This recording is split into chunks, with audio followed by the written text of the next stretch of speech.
What's up, everybody? Back for another beer review, and today is yet another duo review, and that's because I am joined by a BeerTubing friend, Jonah from 62 Beer Reviews, and he's over here. What's going on, Jonah? Welcome to the channel. This is your first introduction into not really live. We're doing it pre-recorded, but like a duo review with another BeerTuber, right? Yeah, it's awesome. Thanks for having me on, man. Dude, I love it. I love when new beer tubers, and I call you a new beer tuber, you've been doing it just over a year, but that's new in my world. You're relatively new. Oh, yeah. You've been watching beforehand, but jumping into the fray takes guts to put yourself on camera and do what we do. I do it very poorly, but I enjoy it. That's what you do. So the beer we're reviewing today is one that Jonah sent to me. We'll talk about a little bit more about the beer mail in a few seconds, but he sent it to me in that beer mail, and it comes from Bearded Iris Brewing, and they're out of Nashville, Tennessee, where Jonah resides, and this is their Homestyle. So this is their all Mosaic hopped hazy / New England IPA. Comes in at 6% alcohol by volume. No IBUs listed, I don't believe, but I could be wrong on that. If so, yeah, I'll correct it in the description. And at the time of review, do we both have the same age on the cans, or did you pick up something more recently? Because my can is exactly 6 weeks old. 8/14. Born August 28th, I got. Oh, you mother effer. Look at this guy with his freshie over here. His is exactly a month. Mine's exactly 6 weeks. Huge difference. Should be fine. Should be fine. In the description box, though, I'll be posting a link to Jonah's channel. I've said this in the unboxing and in one of the reviews that you'll actually see before this video, but go check out his channel. I love his reviews. I've mentioned this. He reminds me of Joe from Joe's Arcade. I just love how you and Joe both just kind of said, "Oh, hey, fuck, we got this beer. Here we go." No bells and whistles. That's what I'm all about, And so I really love his channel. And then after you check out his channel, check out the beer mail boxing video I did of all the goodies he sent my way. He sent me 6 Tennessee-centric beers because he resides in Tennessee and he wanted to send out some local goodness. And this was the creme de la creme, or the crown jewel of the beer mail for me personally, because this has been on my bucket list for 6, 7, 8 years. I first heard about this one back in the mid-2010s. People used to go nuts about it. And now Jonah and I were talking a little bit beforehand, and he basically said this is just your local regional hazy beer that everybody locally enjoys, including himself. He had it. How many times have you had this before? You said at least a half dozen times. Yeah, too many times to count. Oh yeah. Yeah. So you told me you never had Homestyle before, so I had to change that. I had to send you out one. Bearded Iris got some crazy hype, and you started drinking, like you said, off camera after the Treehouse and Trillium in the New England region really popped off with the New England IPAs. But I remember this shortly thereafter was really popular, and I just never tried it. I never got my hands on it. There's a couple times where somebody said they were going to send me one, and they just never did. So I'm super super ecstatic. And stoked. I make up words. That's what we do here. But all Mosaic hops. 6%. Mosaic. Yeah. Anything else you want to add? When's the last time you had this beer? I love the can art. Oh, that's, I fucking mentioned that off camera. Yeah, the black and gold for me is one of the best combination colors that you could possibly have, in my opinion. I love it. I'm not a huge fan of New Orleans Saints in NFL, but all of their uniforms, fucking love them. So we're using Treehouse Tiku because why not? It's not a Treehouse beer. I had to bring out the proper glassware. Oh, this is bullshit. See, this is bullshit. All right, give it a 4.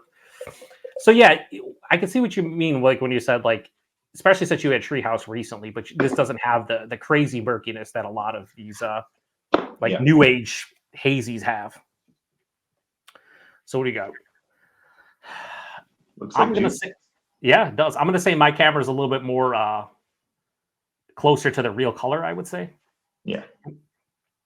But yeah, it looks like a orange, one of those combination orange, pineapple, mango juices or something, something like that, not straight on a specific juice.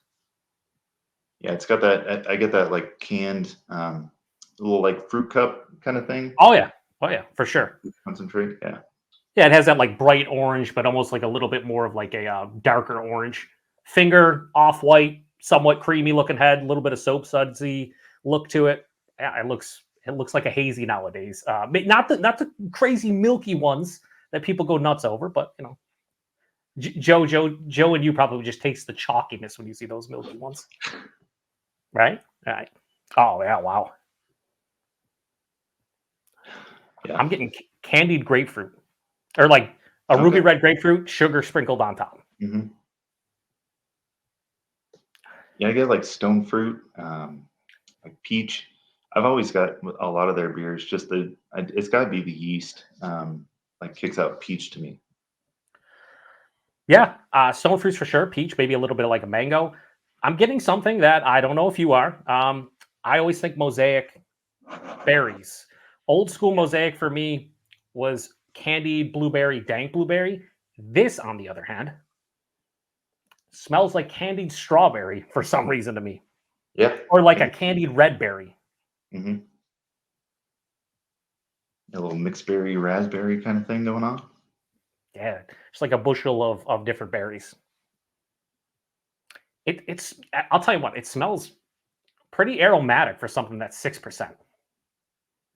And sometimes I guess it depends on the can. Sometimes it's a little more dank. Right now, at least my can, I'm not getting too much of a dankness. I don't know if you are. There's a little bit of a floral dank thing, but it's very minute. And if you didn't just say anything there, I don't know if I necessarily would have said anything. But again, I go back to that dank blueberry, dank berry character I used to get with Mosaic, so it kind of makes sense, but it's not as substantial as a lot of other Mosaic beers. Yeah. Yeah, it doesn't. What I like about it is that it doesn't smell like overtly juice, like it's going to be overtly juicy or like over the top. Even though I said candied grapefruit and candied strawberry, it still doesn't like. It just feels like it's going to be a nice, like balanced, fruity beer, but not like overbearing with sweetness and juiciness. Which some people might be like, "What the fuck? I want that." I don't.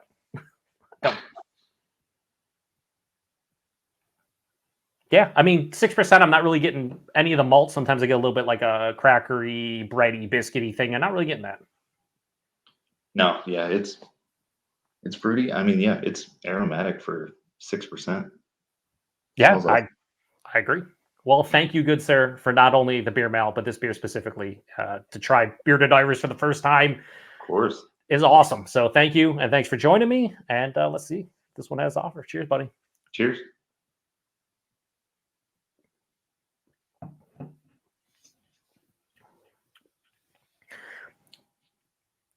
This sounds bad, but this is precisely what I thought it was going to be.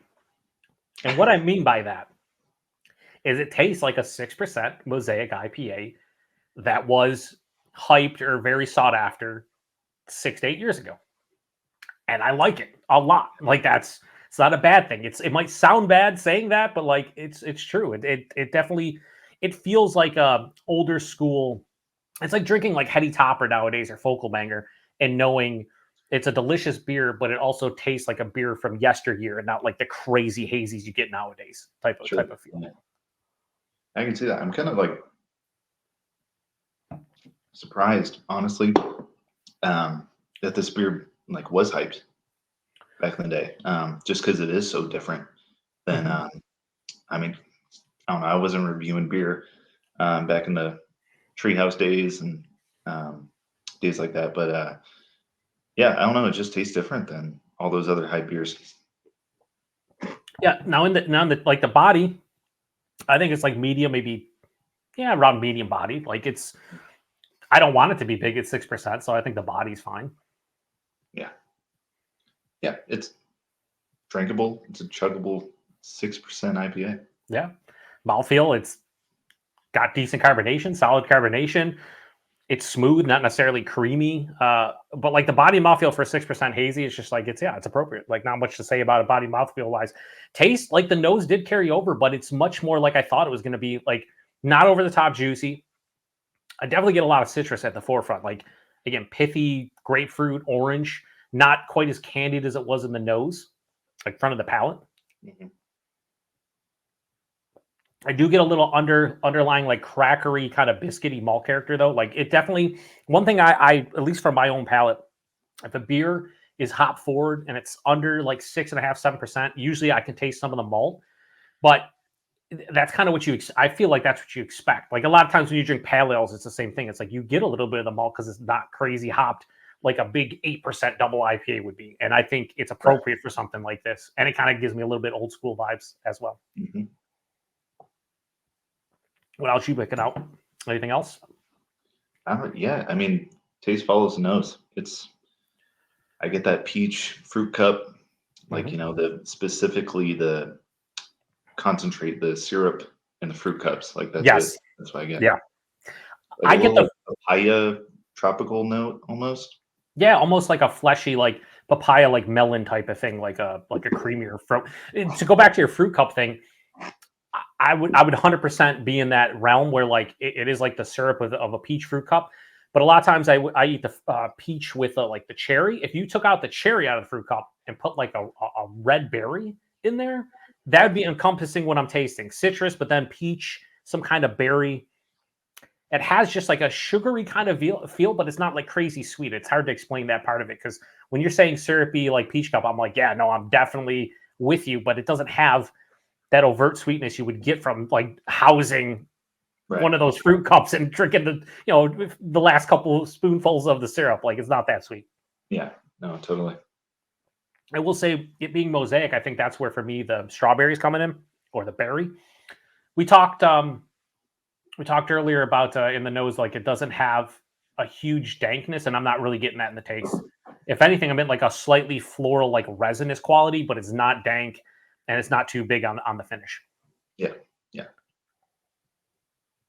Very, very quite dry, not really a ton of bitterness, quite well balanced. Like this is so does this come in 12 packs of like 12 fluid ounce cans too? They like just started doing 12 packs. They got it in stovepipe cans now. Okay, so it's going that route. So that's exactly what this beer is. This is, to me, I always do the shelfie beer reviews, right? This would be the epitome of a shelfie beer if you're in like Tennessee. And you could just, you're out grocery shopping, you're like, fuck, man, I want some kind of haze tonight. And you're just like, okay, see a 4-pack of this or see a 12-pack, I grab it. It's 6%. You can session it. There's no off flavors. It's very well balanced. It's just a super, super crusher of a hazy IPA. Yeah, it kind of reminds me of those, like shelfie, like Sierra Nevada hazy style, hazy little thing, that kind of vibe. Yeah, but like a step up, like a slight step up from those. Yeah. I mean, this is highly enjoyable for what it is. You always got to take into in a context like the situation for a beer like this is not fair to compare this to like a super hype beast of a beer. This is, to me, just a well executed hazy IPA at 6%. The Mosaic does shine, not completely. Like like I said, I would have thought more of that like dankness would have came through from Mosaic, but Mosaic, it's weird. Mosaic over the years, back when I used to first came out, I was drinking a lot of beers. It was all, to me, blueberry. It was huge blueberry. Then it came into like dank blueberry. Then it was like dank nondescript berries. Then it was like dank like red berries. Then it was like there's no berries. Like, I don't know what happened over the course of like a 10-year period, but it's changed a lot. And I'm sure this beer has changed a lot, probably from back in the mid 2010s. There was a couple of years there when I really wasn't a big Mosaic fan. And it's really past like year or so, I've really become a fan again. So yeah, I feel that's kind of, and I know that for the last couple of years, Galaxy has taken a hit. I know we watch Joe's stuff, and Joe fucking every time he gets a Galaxy beer, he just shits on it. Goes like, oh, Galaxy. Joe, if you watch this, I'm right. But he's just like, what happened to Galaxy? Is it trash? It just smells like rubber bands. And it's just like, settle down, Joe. Get it under control, buddy. But he's right. Galaxy used to, for me, was like crushed pineapple. You talk about, this beer being like a peach fruit cup. I remember just like the canned crushed pineapple, like the Dole. That's kind of what Galaxy was in a nutshell. I just don't get it that much anymore. And the last couple of years, some breweries like, the Galaxy yields are terrible and the crops are bad. And I'm just like, well, that sucks because I love Galaxy. Southern Grist actually came out with a beer called Who Needs Galaxy? One of their core double IPAs. Yeah. That's funny. Yeah. That's funny. Yeah. Who does need Galaxy? I feel like Galaxy now, when you see it, you rarely see like this, a single hop Galaxy there. It's always in conjunction, which is a good segue into our next review because it does have Galaxy in it of the Zula beer, but Yeah. it's not. It's like part of like three other, I think 2 or 3 other hops, and that's kind of how Galaxy is used nowadays. So, yeah, I mean, man, 6% Mosaic IPA. I can get down with this. Now, you don't typically rate on your channel. You do rate on Untapped. I don't. Yeah, I've thought about it. I don't think ratings mean. Here's the thing. I love rating stuff because I am a guy. I love analytics. I love numbers. I love having like tier lists and shit. So I think ratings are awesome from that aspect. But I always try to specify that like the only thing ratings mean is for myself. Like Right. it's hard to put into context. Like you're watching this guy review it. He gave it, all right, this beer 4 out of 5. What does that mean in the grand scheme of things? But also to specifically styles, and then you have to start like for me, I like rating, but I feel like by the end of the review, regardless of whether or not you rate, as long as people watching give you a good indicator of they understand what you felt about the beer, then ratings don't really matter. That's the way I look at it. But that said, out of 5, Jonah, what are you giving this? Yeah, what are you giving it? All right, I'll go first. I'll go first. I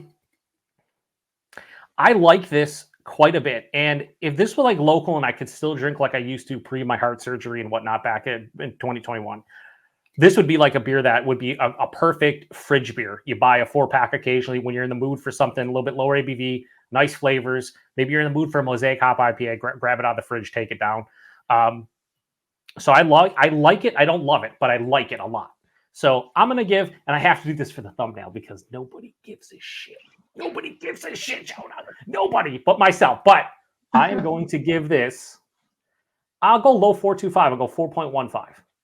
And also, like, we really didn't show off too much of the label, but like I said, that's that black and gold, just like very simplistic label. It's fucking great. I love it. Oh, yeah. So let me get it back out of this because no one needs to. So 4.15 out of 5 is where I go. Yeah, man. I mentioned to you off camera, it's one of the hazies that really got me into craft beer. It's just one of my go-tos. And I mean, it's that IPA. If I'm out at a concert, if I'm out on Broadway here in Nashville, I can always count on it. Therefore, I'm giving it 4.5. Oh shit! That's where this one lands for me. Oh, hang on. Let me switch this and blow it up. Oh my god! Look at it. Oh yeah. It's funny though that you that like I was like off camera. I'm like I love how it looks. Then we got on here. Like I love the label. I'm like fuck, I forgot to even talk about it. But it is like the color scheme for me and the simplicity just. Oh yeah, 6%. You can't even like fucking. Nowadays, I feel like if you drink a sub like 7% beer and taste alcohol, like yeah, something happened. Because I drink 10% triple IPAs that don't taste alcoholic. So yep.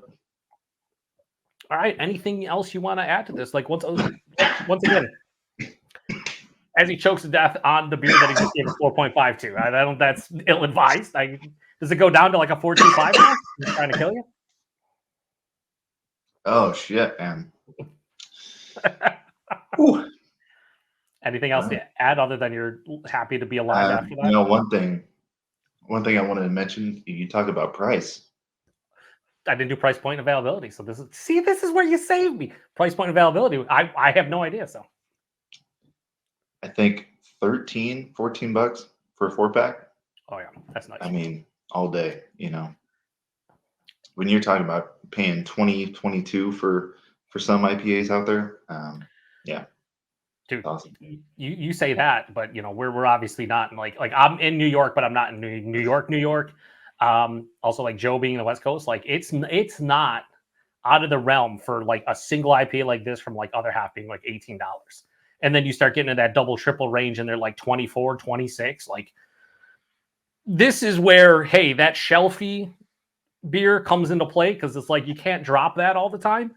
And if this is available at like grocery stores and fucking easy to get places, like that's a great price point. And then so availability is pretty much what you said, right? Like all over Nashville, I would assume at this point.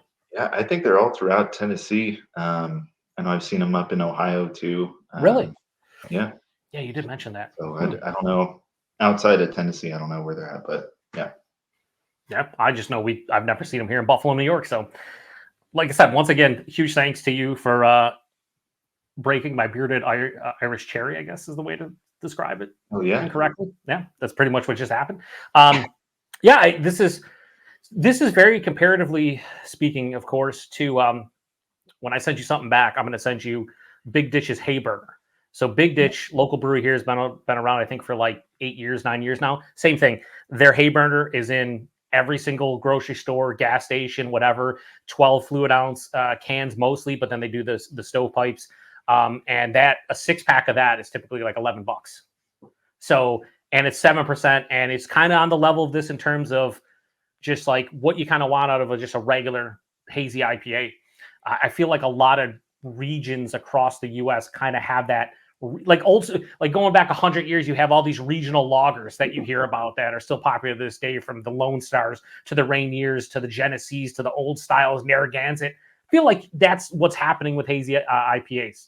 Yeah. Everyone's getting that regional hazy IPA that gets the job done. Values on point. You can find it everywhere.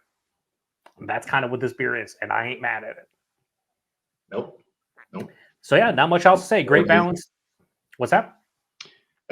Just a solid hazy. Yeah, it's awesome. Yeah. You know, we wax poetic about a beer that probably should have been reviewed in about 7 minutes, but it's the Beer Patrol. We don't stop talking for anybody at any point in time. No, anyway, so Jonah and I are going to review right after this beer from Zool. It's a double IPA. Give it a couple minutes, finish this up, chat, and then we're going to come back with it. You'll see the reviews a week apart. But yeah, I'm looking forward to that one. The only other Zool beer I've had that was a hop forward beer that I had 2 hop forward beers from them, and then I had a black lager. But the Adidas All Day I Dream About Simcoe is probably the best Simcoe beer I've maybe ever had in my life. Like, it was so good. It's solid. I've had that one a few times. Yeah. Oh, dude, it's so good. I loved it. So I'll be curious to see how the Heavy Rhymes is. But anyway, like I said, go check out Jonah's channel. Deserves way more love. He posts review, which is kind of scheduled. I noticed like it's not like super. Is it like super? Yeah, I try to get 3 or 4 out a week. Yep, that sounds about right. Yeah. And you focus more. I think he just got a big Treehouse drop, so there's gonna be a lot of Treehouse reviews, I'd assume. A lot of Treehouse, a lot of local stuff. Brought some. I go up to Ohio quite a bit, so quite a bit of stuff from up there. Yep, a lot of Tennessee brewery reviews, which I like because there's not a lot of beer tubers that do reviews of like Tennessee beers. And outside, the guy who sent me Adidas and a couple others was Tyler over at South 10 Beer Reviews. He's like closer to like Georgia, but in Tennessee, and yeah, he's the only guy that's ever like I've known that like does a lot of Tennessee stuff. So when I saw your channel, I was like, oh, this is like another channel to discover a region of beer which I don't know much about outside of just hearing the names of Zool and Southern Grist and Bearded Iris, but not really experiencing them until the last couple of years. So yeah, so definitely go check out Jonah's channel. Great content, great reviews, love it. Yeah, so I got a couple more beers. I reviewed 1 beer from him. You'll see before this. We'll do these 2, and then I have 3 more from him. The Barrique stuff is I'm looking forward to that. Another hype brewery that does awesome like old world styles lagers, mixed fermentation, the whole 9. So I'm gonna shut this one down. Long review, but it is what it is. And you know, if you guys knew what we dealt with this evening, not really. Jonah is in Tennessee. The hurricane remnants hit. He lost his power for a bit, but we made it happen. That's all that matters. We did. We made it. All right. Well, I appreciate you joining me, good sir. We'll come back with that Zool and chill for a bit. So thanks to everybody stopping by for another beer review here on the Beer Patrol. To the next one. Cheers.